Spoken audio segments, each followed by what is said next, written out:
मध्य प्रदेश विधानसभा चुनाव में बीजेपी ने राज्य के अपने सांसदों और केंद्रीय मंत्रियों को भी मैदान में उतार दिया।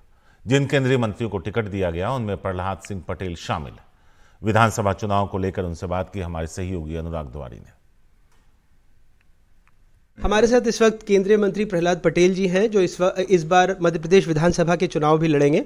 सर, बहुत बहुत स्वागत है NDTV में। सर, जो बार बार सवाल उठ रहे हैं कि केंद्रीय मंत्रियों को और उतारा गया, मध्य प्रदेश में कांग्रेस भी पूछ रही है, तो मुख्यमंत्री पद की दौड़ खुल गई है।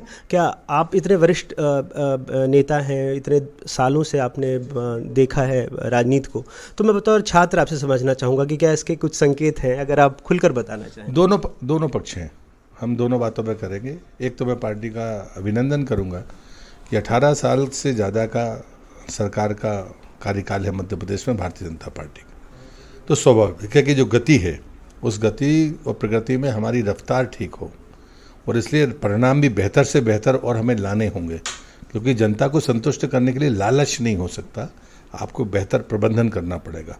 और इसलिए ज़रूरी है कि अनुभवी लोग अगर राज्य की राजनीति में वापस लाए जा रहे हैं तो मैं तो इसको शुभ संकेत मानता हूँ।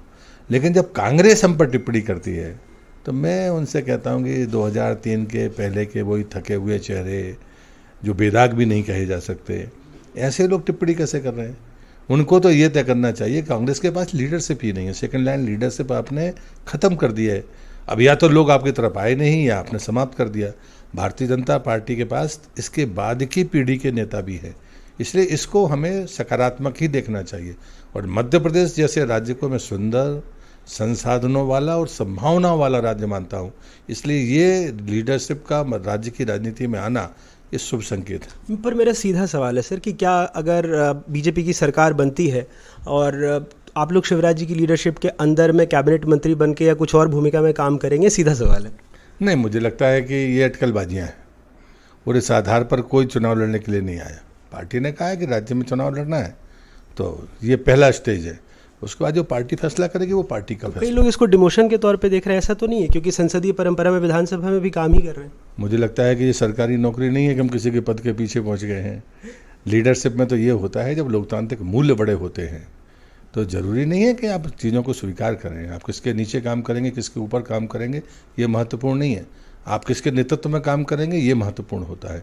और मैं गर्व करता हूं कि हम मोदी जी के नेतृत्व में काम कर रहे हैं। तो इसलिए मुझे लगता है कि कोई कम और ज़्यादा नहीं होता, भूगोल से कोई बड़ा है और छोटा है नहीं होता। हमारा विज़न कैसा है, हमारी नीयत कैसी है, ये महत्वपूर्ण होती है।